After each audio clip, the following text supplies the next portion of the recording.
Guys നമ്മളിപ്പം ശാസ്താംകോട്ട കായലിലാണ് അവിടെ വന്നിരിക്കുകയാണ്. അപ്പം നമ്മുടെ ഇവിടെ നമ്മുടെ പ്രിയപ്പെട്ട ഒരു ചേട്ടനുണ്ട്. ചേട്ടൻ്റെ പേരെന്താ ചേട്ടാ?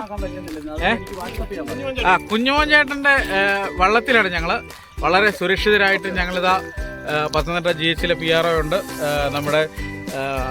നമ്മുടെ മല്ലപ്പള്ളി താലൂക്ക് ആശുപത്രിയിലെ PRO നമ്മുടെ റോഷൻ ബ്രോ ഉണ്ട്. അപ്പം നമ്മുടെ പ്രിയപ്പെട്ട ഇലന്തൂരിലെ മെയിൻ PRO ഉണ്ട്. അദ്ദേഹം ഇച്ചിരി വെള്ളം പേടിയായതുകൊണ്ട് അദ്ദേഹം അവിടെ കരയിൽ വിശ്രമിക്കുകയാണ്.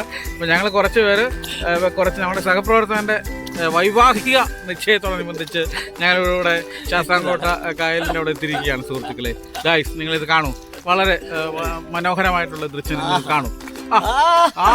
വളരെ മനോഹരം. ചേട്ടൻ്റെ കൊണ്ടെടുത്ത് തൊഴയുന്ന ചേട്ടൻ കണ്ടോ, വളരെ മനോഹരമായി തൊഴയുന്നു. 80 വയസ്സുണ്ടെങ്കിലും ഞങ്ങളുടെ ജീവിതം ഇപ്പൊ പുള്ളിയുടെ കയ്യിലാണ്. ഏത് നിമിഷവും ഞങ്ങളെ കൊണ്ട് ശാസ്താംകോട്ട കായലിന്റെ നടുവിലേക്ക് നീങ്ങുകയാണ്. എത്ര കിലോ എന്താ പറയുക, നമ്മുടെ കേരളത്തിലെ ഏറ്റവും വലിയ ശുദ്ധജല തടാകമാണ് ശാസ്താംകോട്ട കായൽ. നമ്മൾ പഠിച്ചിട്ടുണ്ട്, PSCയുടെ ഒരു ക്വസ്റ്റ്യൻ ആണ്. നമുക്ക് ഇത് കുടിക്കാം. ഇപ്പൊ അതുകൊണ്ടാണ് ഹൗസ് ബോട്ട് ഉണ്ടെങ്കിൽ മൊത്തം അള്ളറിനകത്ത് കയറ്റി ഇതിന് മാലിന്യം തള്ളി വിടുന്നത്. ഉപ്പുരസം ഇല്ലാത്തൊരു തടാകമാണ് അല്ലേ? ഒരു തടാകമാണ് കേരളത്തിലെ. ആണല്ലേ? ബാക്കി എവിടെ എല്ലായിടത്തും ഉപ്പുണ്ട്. വേറൊരു നദിയുമായിട്ട് ബന്ധമില്ലാത്തൊരു തടാകമാണ് അല്ലേ ശാസ്താംകോട്ട തടാകം? നല്ല ശുദ്ധമായ വെള്ളം കണ്ടോ, നല്ല ശുദ്ധമായ വെള്ളമാണ്. കണ്ട, ഇത് കോരി നമുക്ക് കുടിക്കാം. ഇതാ PRO കുടിക്കുകയാണ്. അദ്ദേഹം കുടിക്കുകയാണത്. സുഹൃത്തുക്കളെ, ഇത് കാണുമ്പോൾ വളരെ നല്ല കുറേ ഗാനങ്ങളാണ് ഞങ്ങളുടെ മനസ്സിൽ ഓടിയെത്തുന്നത്.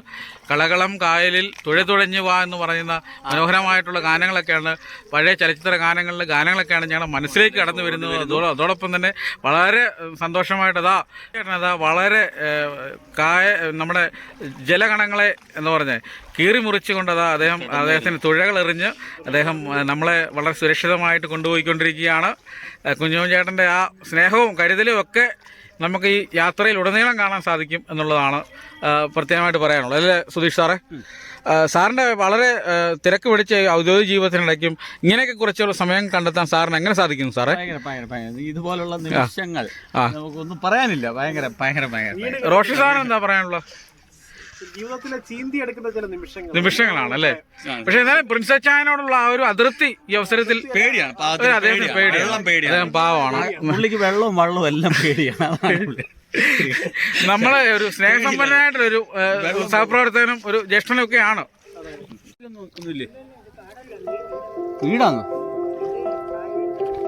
സുഹൃത്തുക്കളെ, ഇതിന്റെ കായലിന്റെ സൈഡിലൊക്കെ ജനവാസം ഉണ്ടെന്നുള്ളതാണ് ചേട്ടൻ പറയുന്നത്. ഏകദേശം 37 ഹെക്ടറാണ് പരന്നു കിടക്കുന്ന ഈ ജലാശയം. വളരെ നയനമനോഹരമായ ജലാശയമാണ്. 37 ഹെക്ടറോളം വിരിഞ്ഞു കിടക്കുന്നു. അതുപോലെ തന്നെ ജനവാസ മേഖലയുണ്ട്.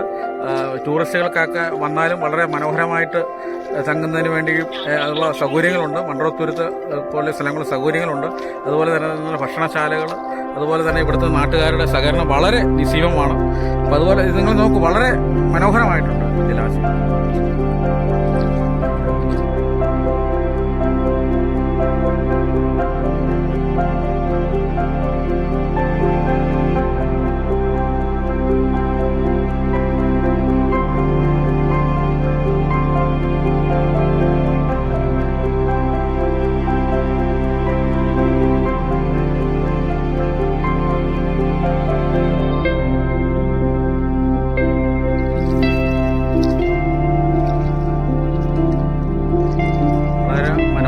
ഒരു കാഴ്ചയാണ് നൽകുന്നത്. വളരെ മനോഹരമാണ്.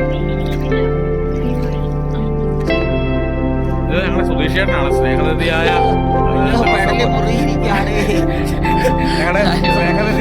സഹോദരനാണ്. അദ്ദേഹം വളരെ തിരക്ക് പിടിച്ച ഔദ്യോഗിക ജീവിതത്തിൽ നിന്നും ഞങ്ങളുടെ കൂടെ നമ്മുടെ സഹപ്രവർത്തകന്റെ വിവാഹം കൂടാൻ വേണ്ടി എത്തിയാണ്. വളരെ സ്നേഹനിധിയായ നമ്മുടെ കുഞ്ഞുമോൻ ചേട്ടനെ പാവമാണ്. കുഞ്ഞുമോൻ ചേട്ടനെ വിമർശിക്കുകയാണ് നമ്മുടെ സുധീഷ് ചേട്ടൻ എന്നുള്ളതാണ് അത് പറയാനുള്ളത്. നമ്മുടെ റോഷൻ ഭായ് കുഞ്ഞുമോൻ ചേട്ടനുള്ളതാണ്. വളരെ കായലിൽ വളരെ തുഴഞ്ഞുകൊണ്ടിരിക്കുകയാണ്. റോഷനെ കണ്ടു വളരെ ഒരു ജിംനാസ്റ്റിക് രീതിയിലാണ് അദ്ദേഹം അതൊന്ന്